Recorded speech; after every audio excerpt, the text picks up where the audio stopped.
ओम सदाशिवसमारंभां शंकराचार्यमध्यमाम् अस्मदाचार्यपर्यन्तां वन्दे गुरुपरम्पराम्.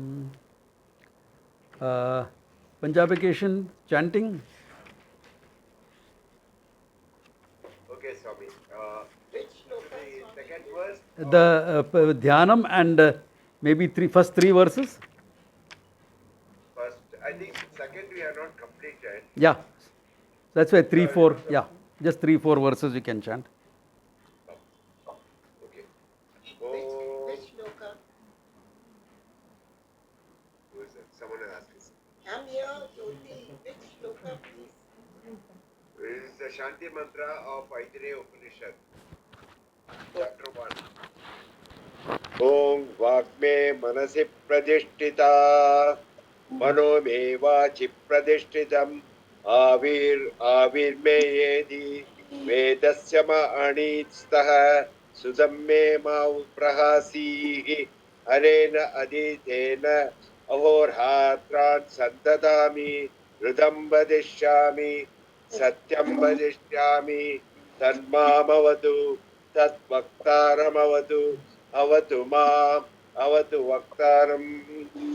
Vaktaram Om Shanti Shanti Shanti. Verse 1. Atma va idameka evagra asit nanyat kichana vishate sa ichadam loganno sruja iti.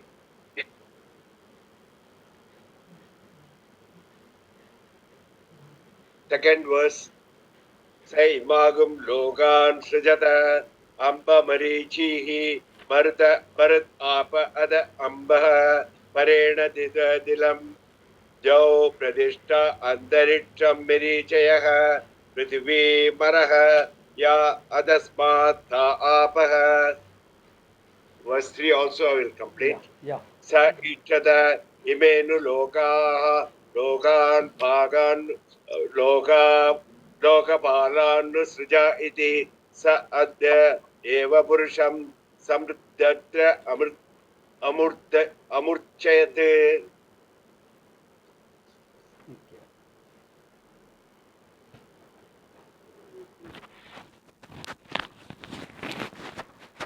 That's it. That's good. So now, last time we had seen the whole understanding of Ishvara and the reality, both. The Ishvara is the name given to the reality from the standpoint of creation. So we all saw the whole thing. What is Ishvara about? What are the Devatas about? All that. Any questions, clarifications before I go ahead?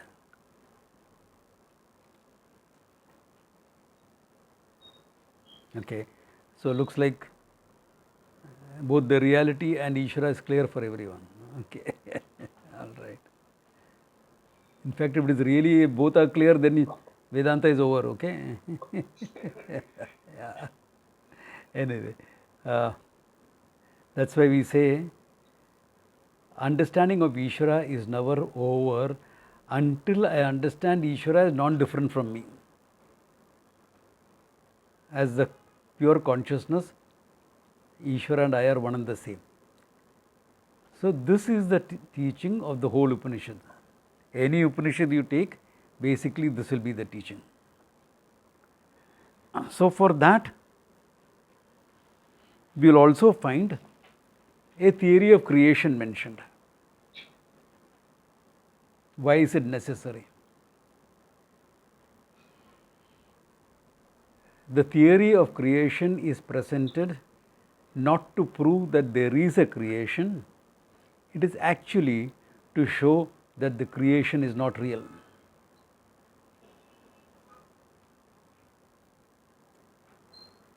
This is important to understand. No one can deny the presence of a creation. Creation, manifestation, call it what you want. You see a world, you experience a world. And every experience actually rams home your sense of finitude.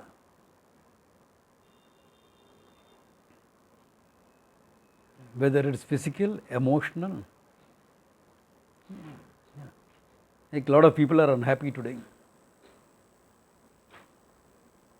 Valentine's Day, I don't have anyone in my life. And some people are unhappy. It's Valentine's Day, I have some people, some persons in my life, and that is a problem. whatever. So emotionally limited. Intellectually, the more I learn, the more I know how much I don't know. As my circle of knowledge increases, I find there is a greater circle of ignorance around it.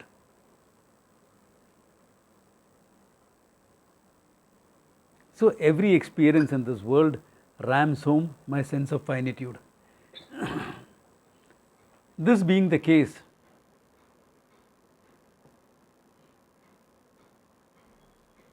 the human search, really speaking, is search for freedom from this sense of finitude, from this sense of limitation that one suffers. Nobody is happy with this. You have various theories, philosophies, etc., helping you to cope with it. But at best they are coping. They are not solving the issue. So keeping that in mind, you need, now if your limitless consciousness, as the Upanishad says, then you need to explain away the creation you see, the world that you see, which experientially is making you feel so limited. Can't avoid that.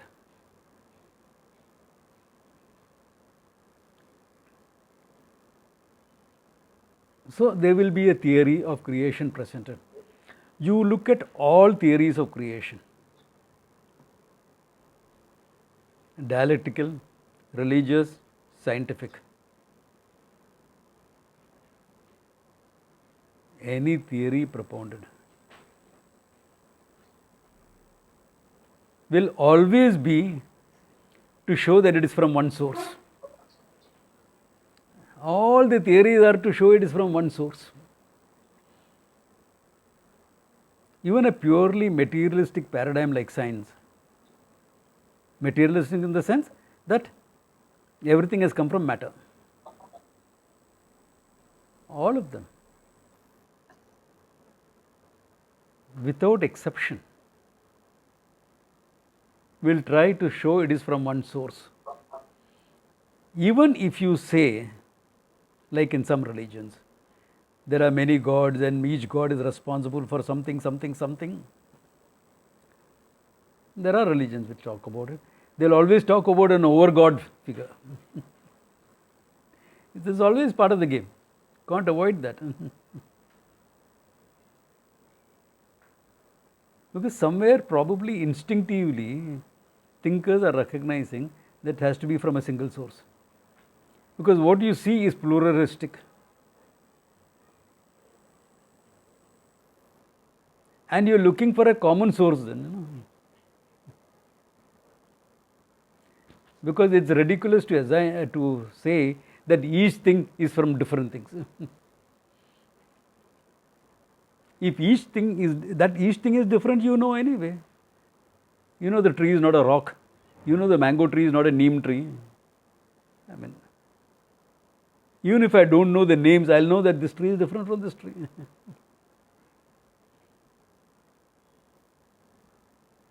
Yeah, even a monkey knows that.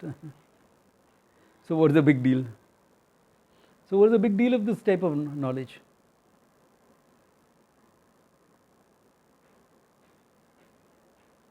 Gold is gold, iron is iron. Everyone knows that.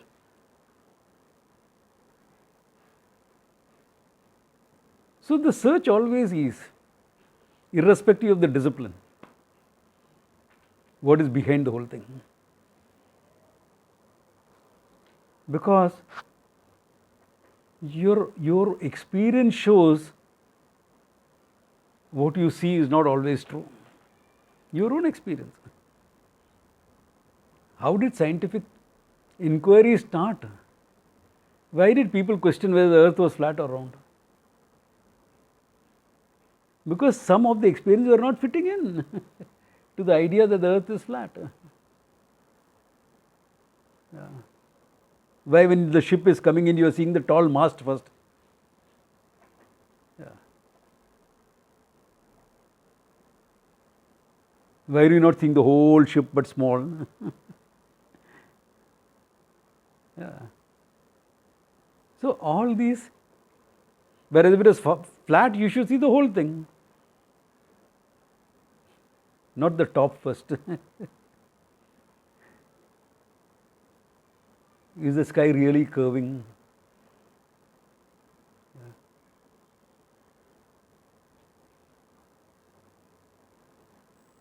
So when you question, you're found to question, and if you're questioning, then you will want to see what is behind the whole thing. So that is what all systems have been doing.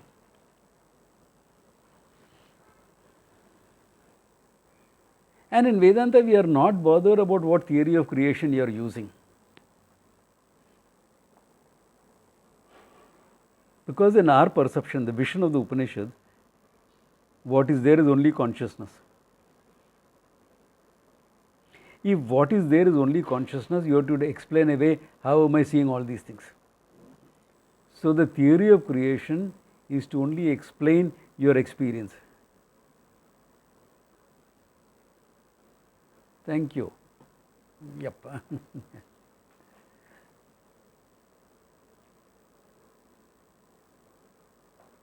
So, since the theory of creation is only to explain why we are seeing all this,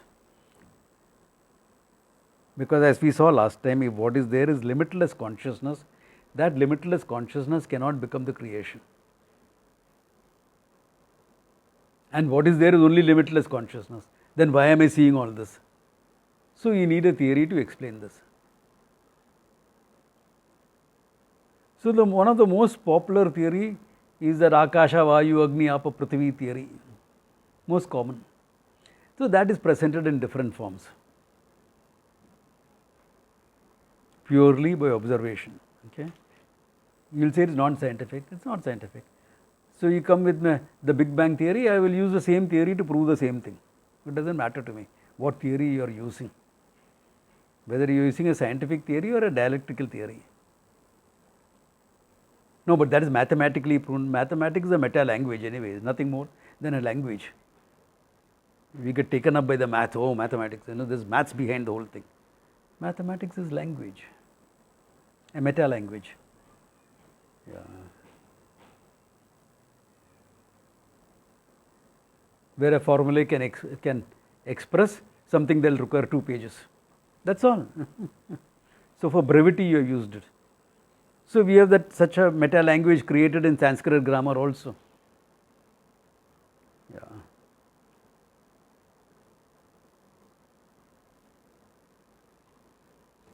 Big deal.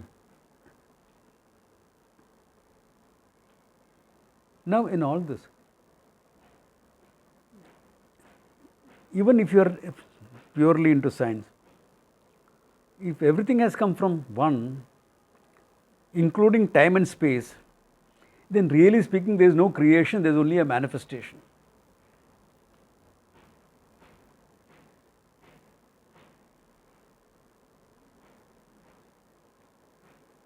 Okay, I can make you the co-host so that, I can't see her on my screen, that's why, otherwise I could, yeah. Because I admitted her and she went off again and I can't find her again.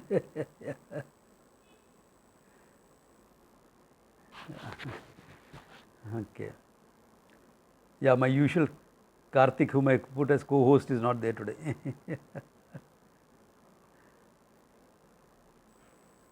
So,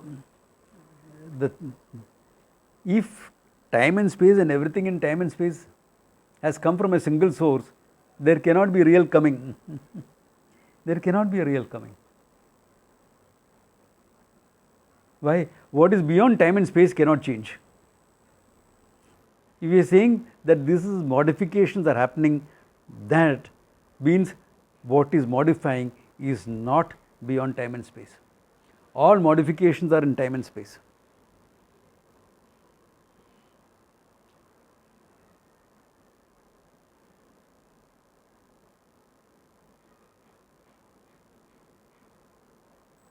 And if you are saying time and space is sourced from somewhere,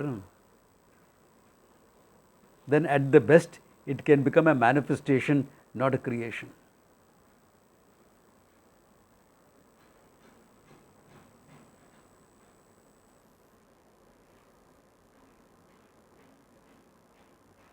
Because the limitless cannot come into the limited functioning.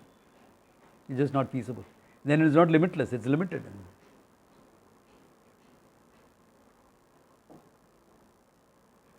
It's important that you all get this point well, okay? That means even though words like creation, etc., are used, there is no real creation, there is only a manifestation. To demonstrate that in very simple terms, the kurta that I am wearing, there is nothing called kurta, there is only cloth. The color of the kurta is the color of the cloth.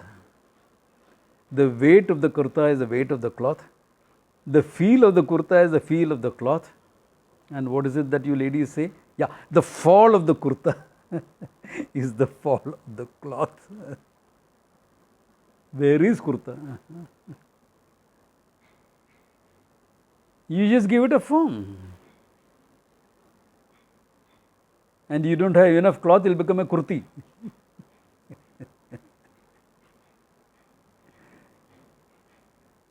Nowadays it's called kurti. When I was younger, it was called guru shirt.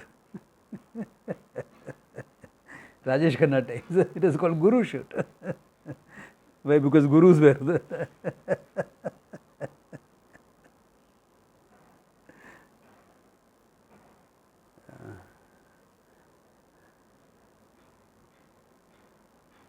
So, what's the difference? Where is this thing that you are calling as kurta? Is the kurta on the cloth? Something is put on top of the cloth? Is the cloth in the kurta?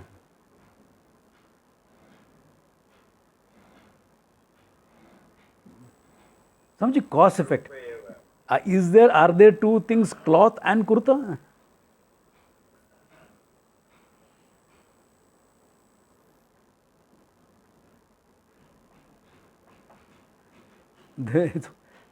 You gave a name and a form for a cloth.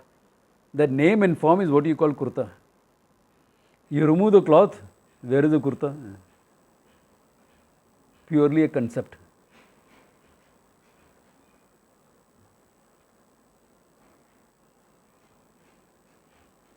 So in the world, when we are doing something, making something, things are created twice. One conceptually, one outside. All things are created twice. First you have to conceive of it, then you have to make it. But making it, you are making it independent of the cloth. Huh?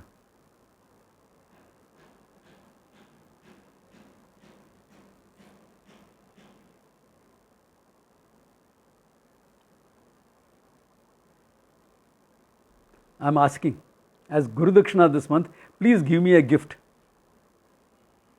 What is that gift? A kurta, but without material.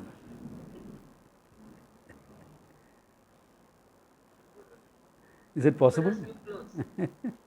It'll be like the emperor's clothes. I'm too smart to wear that. Then you have to go to Kumbh Mela only. Yeah, exactly.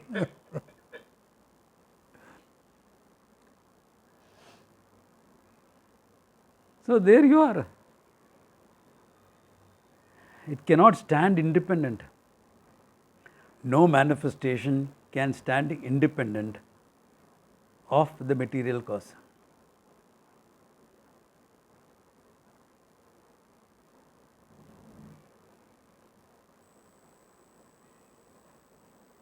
So now the question will come.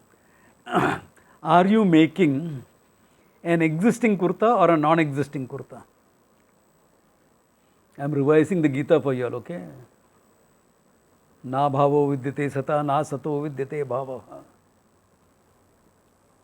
Are you making an existing kurta or a non-existing kurta? Kurta was non-existing before. Okay, I'll give you some sand, make kurta out of it. Can you? Neither.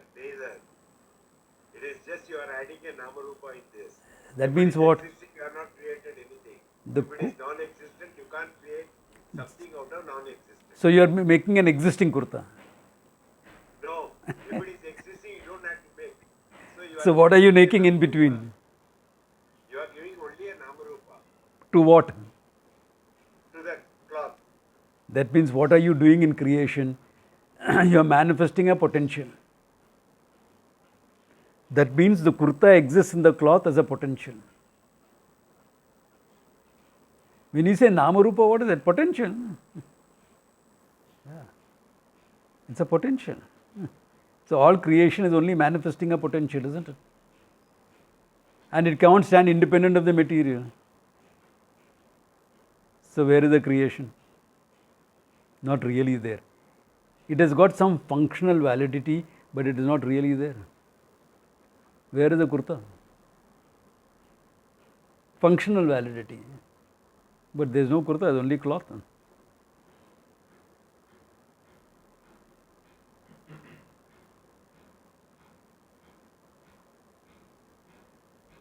So it can't be an existing kurta that you are creating. It cannot be a non-existent kurta you are creating. It seems to have an in-between existence. It doesn't exist, it is not non-existent. In other words, Sat Asadbhyam Anirvachaniyam, which cannot be categorized as real or unreal. That's the definition of Mithya. Sat Asadbhyam Anirvachaniyam. Yeah? Who is attributing the form and the name? In this case, we, the conscious being. It always has to be a conscious being. It cannot be an unconscious being.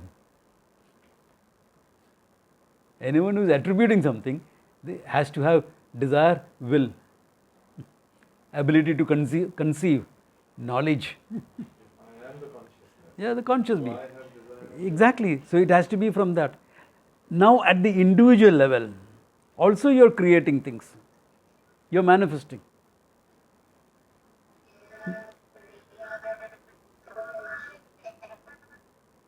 I mute people, unmute and then create problems. Yeah. Now look at it. You laugh for a joke. Laughter is here. A thought triggered of that laughter. No? Endorphins are released in the brain. The same thing is there in every cell in your body. What created those endorphins? Your thought. What else created it? Are you creating? Yeah, but within your system. Because you are identified only with this much. Your identity is limited to this body. Though you are the limitless consciousness, you are identified only with this much. When you say the I,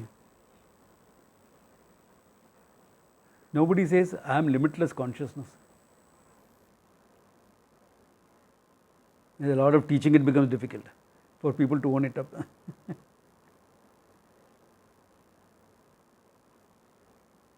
In fact, that I itself is a conceptual entity, isn't it?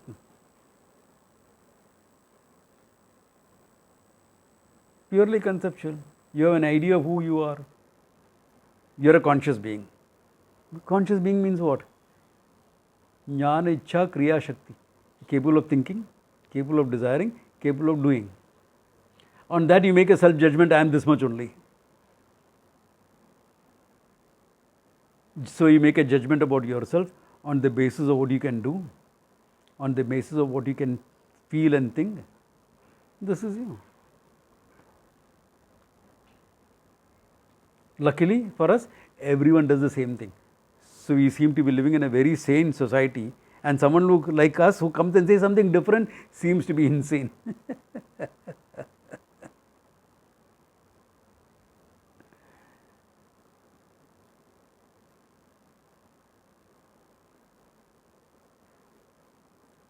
So everything has to be the manifestation of that existing consciousness. That is why you take anything in the world. I have done this before. Take this book.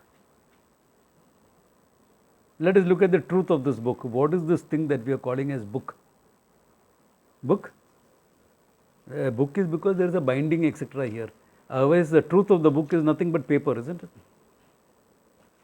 Irrespective of what is written inside, the truth of the book is nothing but paper. Paper? Is that the truth of the book? Not really. This book was once upon a time a tree. So, what is the truth of the tree? First, making it short, not making it too elaborate, let us skip something and say, okay, it is a molecular structure, it's wood. Wood means a molecular structure, it's a hydrocarbon. This body is also hydrocarbon, okay? Because we are living in a hydrocarbon based world. If you are probably in Venus or something, it would have been different. A different molecular structure. Okay, hydrocarbon. So, is the hydrocarbon the truth of everything? No, it can be resolved into its constituents. Like how the book was resolved into paper, the hydrocarbon is a molecule. It can be resolved into atoms, which can be resolved into its particles. 132 at the last count, if I am not wrong. So, what is the truth of matter then? We started with this book. Don't say, you can keep on resolving. You give it a structure, a name or a form, I will resolve it into its constituent. Conceptually at least. Right now, 132, we are practically stopped, but they are still conceiving us much more. So, what is the final thing? Don't say nothing. Say nothing, I will whack you with this book and you will find what it is. If I whack you with this book, you will stay whacked.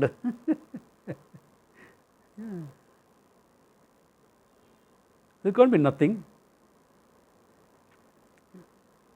It has to be existing, because we are dealing with an existing book.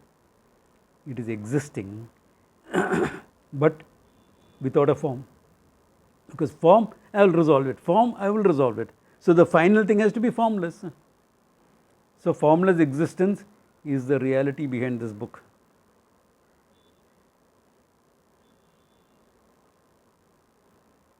So, is an experimental verification possible for this? No. All experimental verification will be for the forms you have conceived. Because for experimental verification, you have to be able to objectify it. To objectify, you will require a form, however microscopic, however subatomic. This is purely understanding based, cognitive, in harmony with the Upanishad saying, formless existence is the basis for the whole creation.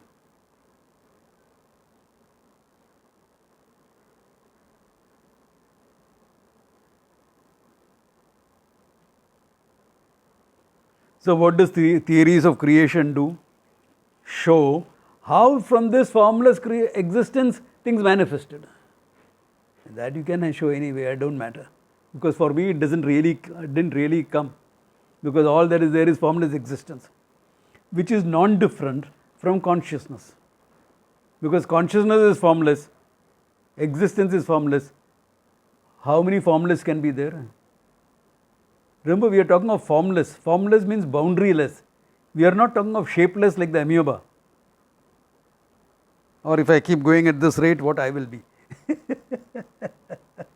We are not talking about that. Formless really means no boundaries. There can't be two formless things. Therefore, what is called as existence is nothing but consciousness. And from this consciousness, that's why you look at an inert object, you will end up in existence. You will look at a conscious entity, you will end up as consciousness. Seer, seen, logic, we have done that n number of times. What you will end up is as pure consciousness. I. So, existence, consciousness is one, Sat Chit. That's it. So now, do you really need a theory of creation?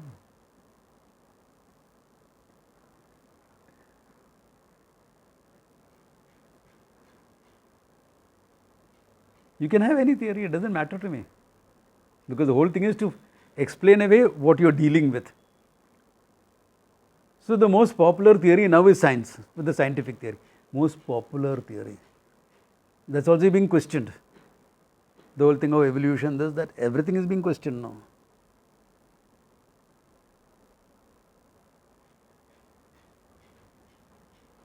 That's correct, that's how science grows, it has to be questioned.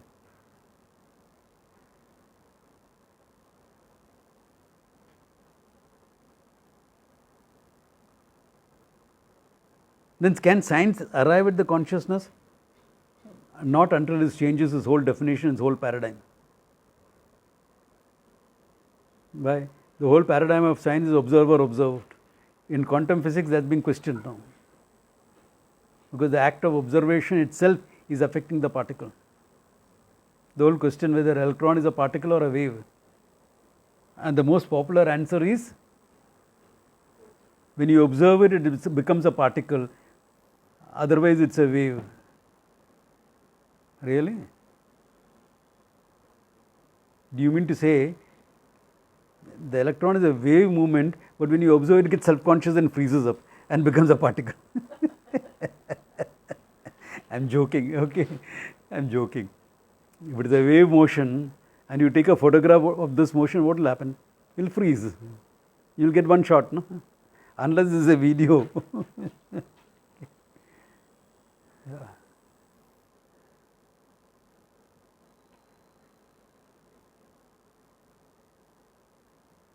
It doesn't matter. Now you use whatever explanation you want. We can skip the whole theory of creation. Can you see that?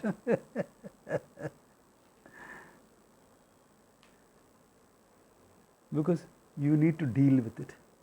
All theory is you need to deal with it. And since it is come from the consciousness or otherwise known as Ishvara, we deliberately deal with this in a manner that there is a certain sacredness about the whole thing.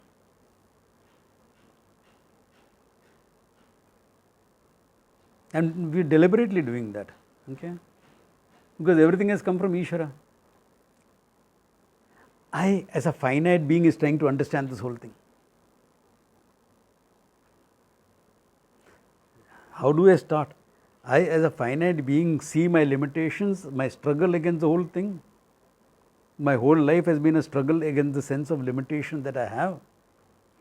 That struggle has been through various things, acquiring, chopping off. Okay.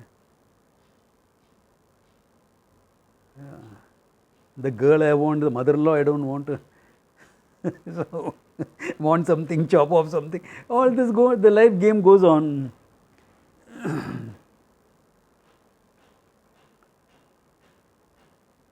But it doesn't free me from my sense of limitation. I add on things, I chop off things, it doesn't free.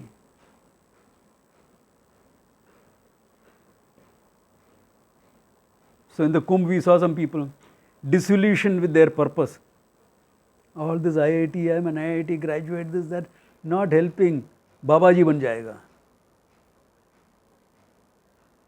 But as a Babaji now he gets name and fame. Why? An IITian has become a sadhu.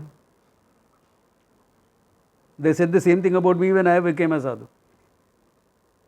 Luckily that time social media was not there.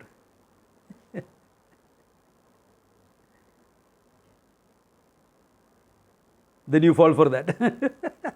Because now suddenly you get a new sense of image and this and that. That also is not going to give you the fulfillment you are looking for. It's not going to happen. You're not going to get that fulfillment. Some name, fame, big deal. After some time, that will become a headache.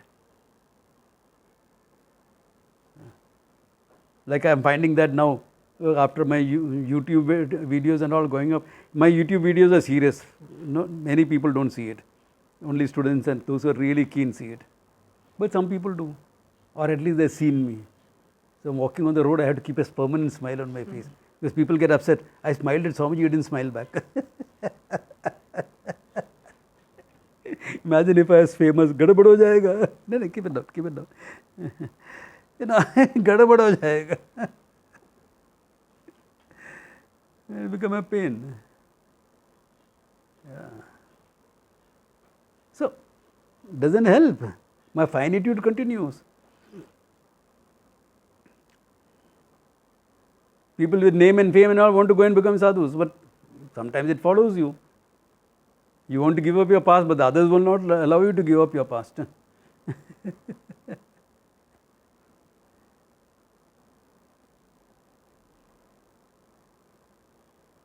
How can you give it up anyway? You can let go of it, that's all. You can stop being identified with it. You can stop yourself judging yourself by it. Others may, that's you can't avoid it. That's their headache, not yours. So with all this, it doesn't solve the issue. So with this sense of finitude, I come to and try to solve it because the Upanishad promises you that. It's a promise which you have to validate yourself, which you have to try and validate. So when you're trying to validate this, you need to approach the whole thing with a certain sense of sacredness. You can start with a curiosity, start with questioning. Questioning is never against sacredness of things. You question to understand, because this is the equipment with which we are working. So you question to understand.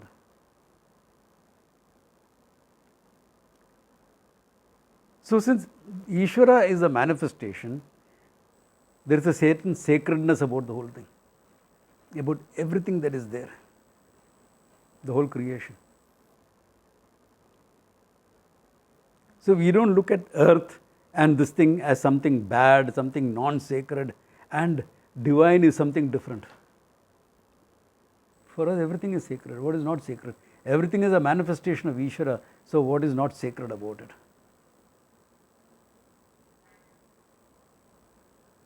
That's why people find practices in Hinduism very funny, including our own secular crowd. What all do you worship? A milestone. The linga, it's a milestone. It's a phallic symbol. It's a phallic symbol in your eyes. In my eyes, it is something different. You're not seeing the stone? Of course, I'm seeing the stone. And in the stone, I'm invoking something else.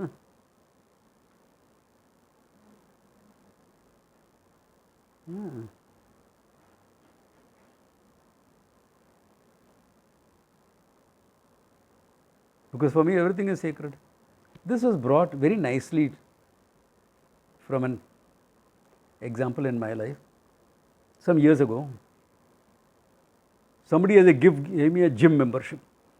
Now, I am not a gym person. I exercise and I exercise well. Okay. For me, that dating dumbbells is not exactly my idea of fitness. Dumbbells, you know, dating them is not exactly my idea of fitness. So, but I said, oh, somebody has given me a 3-month gift. Let me go and see what it is. Okay, what this whole gymming is about. It's nice. It has its advantage. It has its disadvantage. Okay. Anyway, I went there. So somebody had lifted a heavy pair of dumbbells and kept it on the ground and it was rolling away. And it will roll away and hit somebody and hurt the person. So the trainer, natural reaction, he was wearing shoes, he stopped it with his leg. The right thing to do. Right thing to do. He stopped it.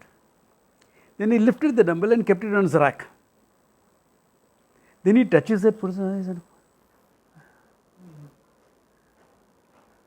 now he is a Muslim guy. He said, "Tu kya kar raha hai?" I asked him, "What are you doing?" Now all the trainers knew, because I used to go mid-morning when all the serious people who are working out are there. Because that was the time convenient for me. Said, "What are you doing?" ये तो काम का चीज़ है. You know, it is related to my work. It is sacred. He said a Muslim guy also is finding that sacred. If his mullah sees him, the mullah will be upset with that. Why? The idea that everything is sacred has gone into the psyche of the Indian.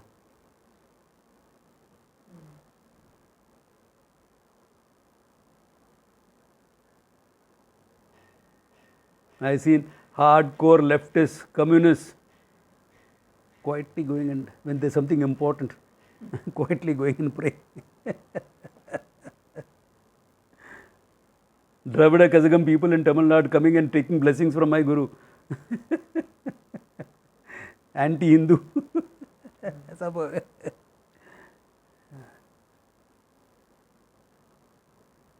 When you are face to face with death, nobody is an atheist. Okay.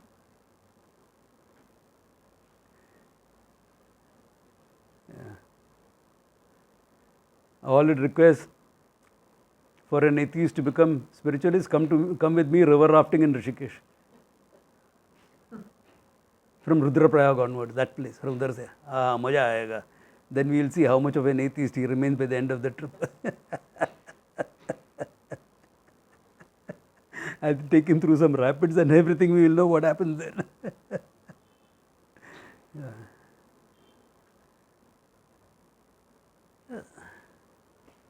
So it's better to understand God is not something to be believed in, God is something to be understood. And if you understand God well, everything is sacred. So it starts with that. If everything is manifestation of Ishvara, everything is sacred. What is not sacred is the question.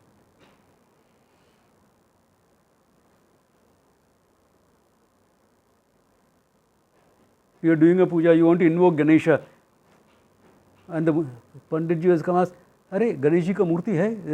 He is doing a special puja. Do you have a murti of Ganesha? No, Ganesh ji ka murti nahi hai. Acha, nahi hai.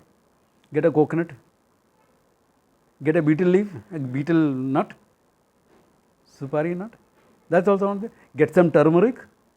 You invoke, you make a form and you invoke. Why? Everything is sacred, na? You can use any form. You can use any form. I think we are the few people, civilization in the world which uses geometrical symbols for Ishvara.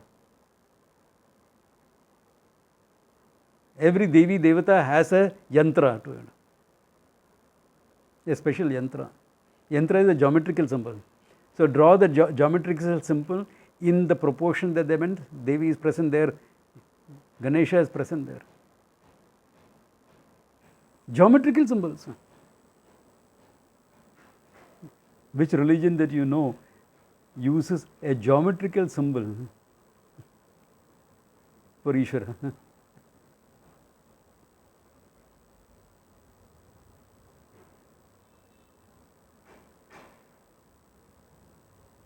So any form in the creation can be used to invoke Ishvara. Can this be used? If you feel sacred enough, you can use a pen. Why not? Why not? This is symbol of learning, symbol of Saraswati, goddess of learning. So you can't invoke her in a pen? Who said you can't? So why didn't the ancient not say it? Because the ancient didn't use this type of pen. In fact, in the beginning there was no need for pen, there was no need for written records, everything was inside. In fact, they believed the knowledge that is there in the books will remain in the books. It won't be available for you when you want to use it. So it should remain inside here.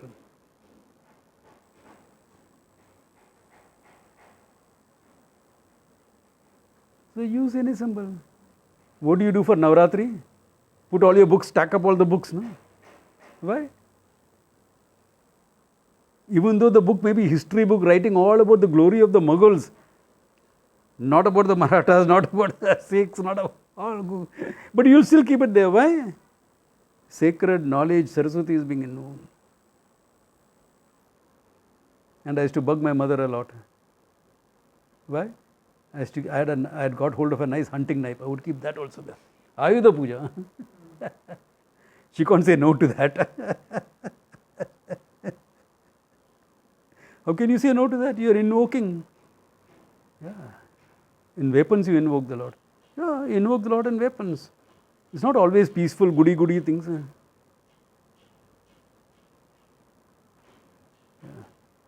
There's a time for peace, there's a time for war. You have to be ready for both. The skills you need in peace are one thing, the skills you need for war is another, with certain overlapping areas. Be comfortable with both. If it's only peace, you become good for nothing. Your goodness can't be defended.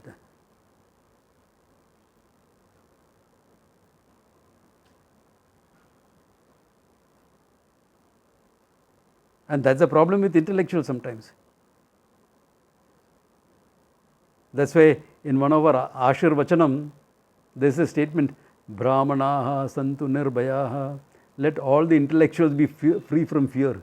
Let them be fearless. Because when you are intellectual, this, that, only into books and so on, you tend to become incapable of righteous action.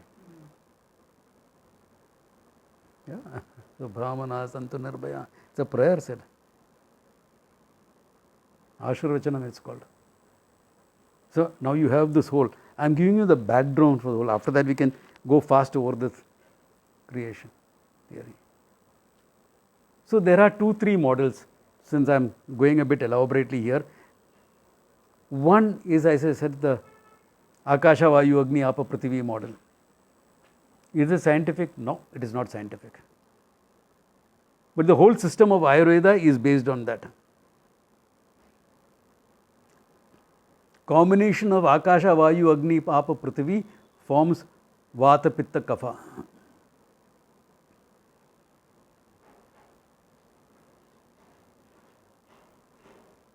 So sometimes you, with a stomach upset, you will go to your doctor, Ayurvedic doctor. He won't ask you for any symptom, nothing. He'll just examine your pulse if he's a good Ayurvedic doctor. And the pulse is taken in 3 areas with 3 fingers. And then he will say, your Vayu is disturbed. The air element in your system is disturbed. I will give you a Vayu Guliga, air tablet. What is that? And I, with my scientific mind, is looking to that. Air is disturbed, air tablet. What is that? But no, nothing else is available right now. So he says, here, take these 2 tablets with a little warm water. So I take it, chew it up. It tastes not bad. And I drink some warm water. And in half an hour I am fine. Hey, I am feeling good here. So how did that Vayu work? It works. Why? Because you can look at anything in creation through different paradigms and deal with it. Remember, the whole thing is conceptual. So this is one way you are understanding the creation, 5-element model. It works. No, Ayurveda is not a science. Yes, it's not a science. Who said it's a science? It's not the science like how you defined it. Correct, it is not. But we built up a civilization on Ayurveda. Modern science is, modern medicine is only 200 years old. This has stood 6,000 years. So what should I go? Should I turn completely over to Ayurveda? That's not what I am saying. He who heals is right. So whatever works for you, do it. Yeah, whatever works, do.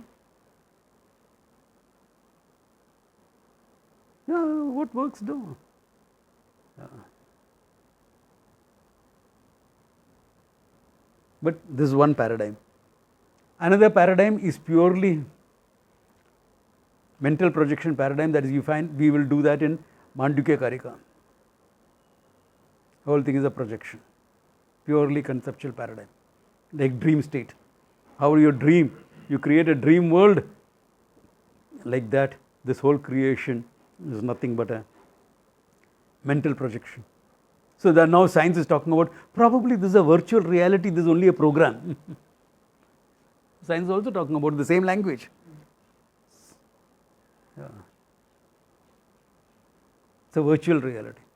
We have been saying this long time, it's a virtual reality, it's not real. So that is another paradigm, the dream paradigm. So in between you will have other things.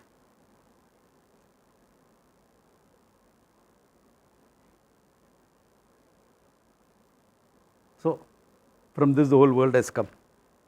World, the whole multiverse has come. Remember, when we are talking about it, Earth is only one plane of existence. So what you see, what you measure, the sun and the moon and the stars and the planets and the galaxies is only one plane.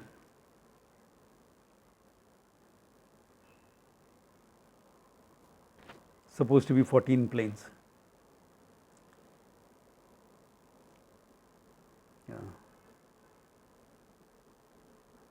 Now how will I explain a plane of existence for you? Okay. We live in a three-dimensional world. There is length, breadth and height, depth. No?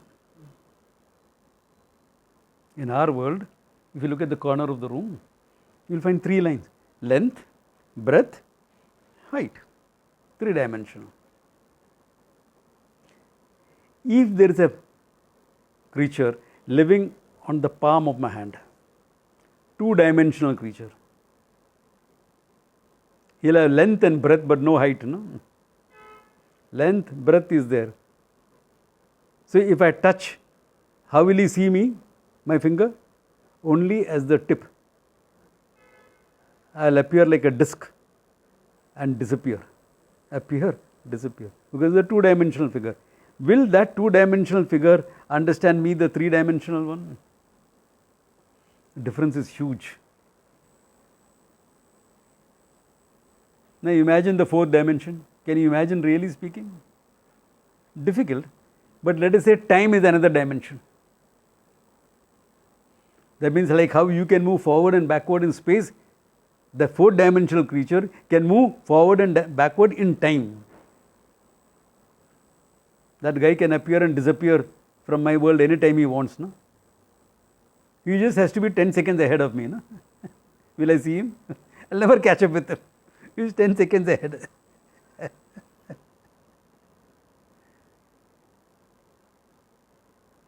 Does he age?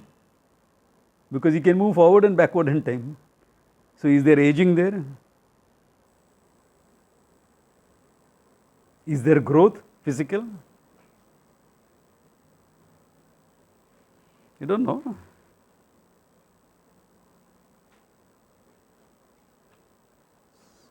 So don't ask me what are the details of the 14 dimensions, okay? I am showing you the possibility of what it can be.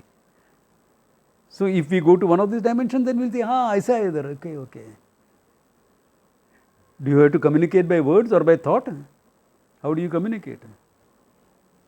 What is your form? Is there a form? Of course, if there is distinctness, there has to be a form. No? If there has to be distinctness, there will have to be a form. Only a form will distinct one from the other. Samjhi, what about a formless dimension? Formless dimension is not a dimension, that's the reality. So what are we trying to understand? Dealing with all the forms, we have to understand the dimensionless, formless reality. Is it ever possible? You said three-dimensional figure cannot understand four dimension. Yes, it is possible because that happens to be I. That happens to be you as the consciousness.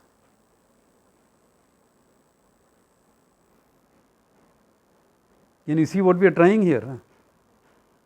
The truth of the whole thing is you. The consciousness, limitlessness, formless existence.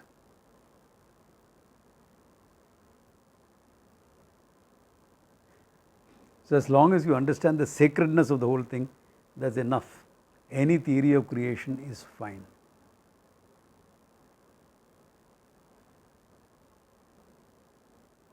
Scientific or dialectical, it doesn't matter.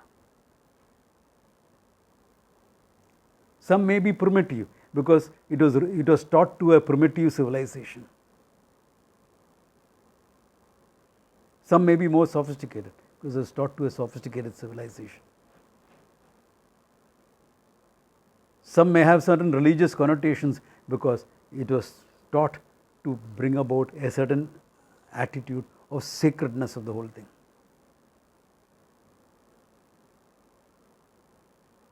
इतना ही बात है.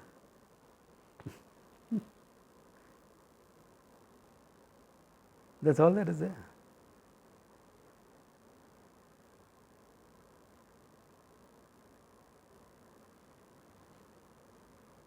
So next time when we meet, we can go through some of the details that is there in Aitareya Upanishad.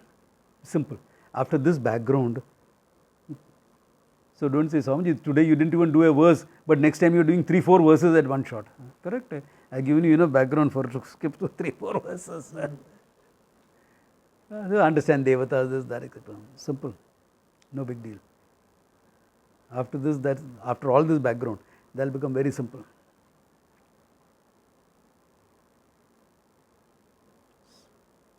So now you know why I said we will do Aitareya before you go to Mandukya Karika.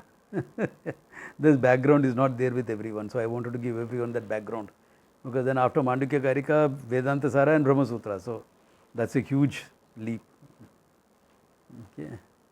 So good place to stop unless there are some questions or clarifications. Think it over. If there are questions, clarifications, come back next time with it. Okay. Good place to stop. Om Tat Sat.